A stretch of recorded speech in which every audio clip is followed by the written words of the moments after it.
Assalamualaikum warahmatullahi wabarakatuh. Di sini kami akan menjelaskan permasalahan sosial yang ada di Indonesia. Berikut adalah anggota kelompok kami. Kemiskinan memang sudah ada sejak zaman dahulu. Indonesia dikenal sebagai negara yang akan sumber daya alam. Akan tetapi, ternyata di dalam negaranya sendiri masih terdapat lebih dari 40 juta jiwa orang yang tergolong miskin, baik di wilayah perkotaan maupun perdesaan. Hal ini dapat dibuktikan dari keterangan yang ada pada Badan Pusat Statistik 2006. Kemiskinan di Indonesia terjadi akibat dua kemungkinan, yaitu kemiskinan alamiah dan kemiskinan buatan. Maksudnya kemiskinan alamiah adalah akibat sumber daya alam terbatas, penggunaan teknologi yang rendah, dan bencana alam. Sementara kemiskinan buatan terjadi karena lembaga-lembaga yang ada di dalam masyarakat yang membuat sebagian masyarakat tidak mampu menguasai sarana ekonomi dan berbagai fasilitas lain yang tersedia. Akhirnya mereka pun tetap miskin. Lalu dampak kemiskinan yaitu meningkatnya angka pengangguran, banyaknya kasus putus sekolah, meningkatnya tindakan kriminalitas, dan munculnya berbagai masalah kesehatan di masyarakat. Solusi kemiskinan yaitu membuka lapangan kerja, meningkatkan kualitas pendidikan, mendukung usaha mikro, menjaga kestabilan harga barang pokok, memberikan subsidi kepada masyarakat, memberikan bantuan langsung, mengembangkan balai latihan kerja. Lalu ada penyakit menular. Tingginya penyakit menular sedang terjadi perhatian banyak orang, bukan hanya di Indonesia tapi di seluruh dunia. Merebaknya COVID-19 di Indonesia dan seluruh dunia sejak tahun 2022 lalu melahirkan banyak masalah sosial baru yang tidak kalah urgensinya untuk segera dibereskan. COVID-19 bukan hal yang remeh. Bahkan pemerintah menerapkan darurat nasional untuk hal ini. Solusi untuk masalah ini adalah adanya kesinambungan antara kebijakan pemerintah dan reaksi yang diambil masyarakat.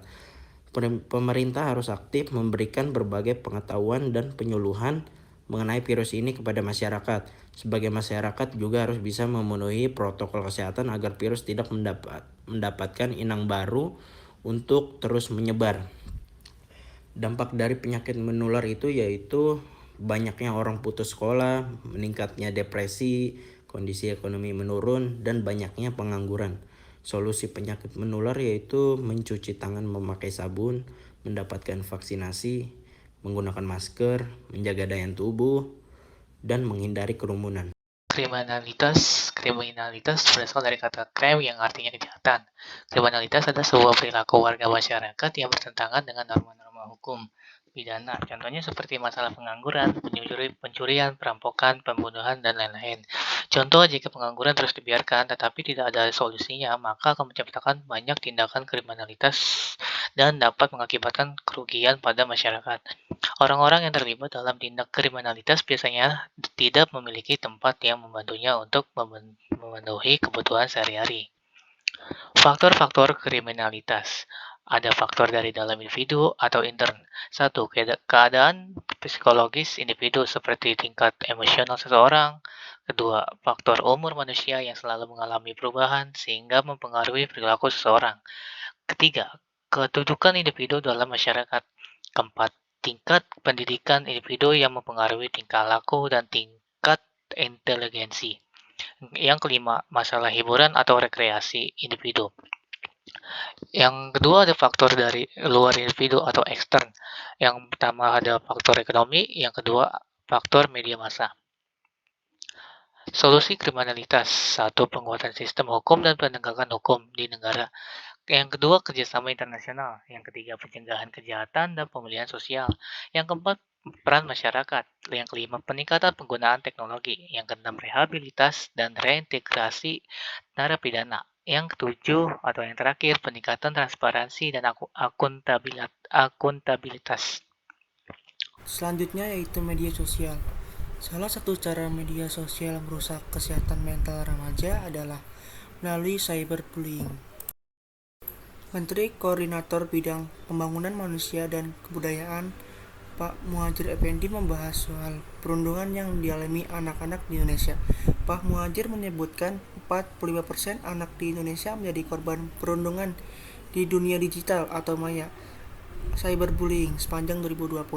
Kemudian isu yang ketiga adalah kekerasan berbasis gender, perundungan berbasis cyber, kerja anak, dan risiko terpengaruh oleh paham-paham radikal yang berbahaya.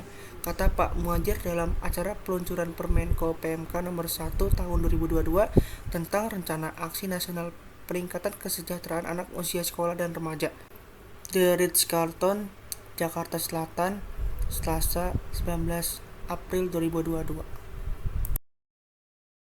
Salah seorang penyanyi bernama Neona mengaku sering mendapat cyberbullying dan komentar negatif dari warganet. Beberapa komentar kerap membuatnya sedih dan bertanya pada diri sendiri. Aku pernah, sampai efeknya aku baca beberapa komentar, aku sedih. Ternyata dari sudut pandang mereka aku begini.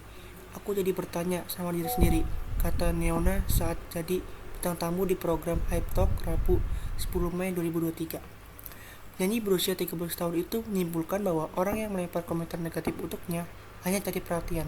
Neona menyebut hanya diam dan memilih tak membalasnya komentar negatifnya. Kenakalan remaja. Salah satu permasalahan sosial yang ada di Indonesia adalah kenakalan remaja. Kenakalan remaja adalah perbuatan anak remaja usia belasan tahun yang berlawanan dengan ketertiban umum, yakni nilai dan norma yang diakui masyarakat. Perbuatan tersebut bisa ditujukan kepada orang lain, binatang, atau barang yang bisa menimbulkan bahaya atau kerugian bagi pihak lain. Terdapat berbagai macam contoh kasus kenakalan remaja yang ada di Indonesia. Seperti misalnya yang baru terjadi akhir-akhir ini, yaitu remaja ugal-ugalan membawa sajam di Cimahi. Aksi sekelompok remaja yang berkendara sambil ugal-ugalan serta membawa senjata tajam hingga membahayakan pengendara lainnya ini viral di media sosial. Kenapa hal ini dapat terjadi? Ternyata hal ini dapat terjadi dikarenakan tujuan para pelaku datang ke kota Cimahi dan berbuat onar, yakni untuk mencari lawan. Terbukti dengan ucapan yang viral dan aksi mereka berkendara secara ugal-ugalan sambil mengacungkan senjata berupa tongkat besi.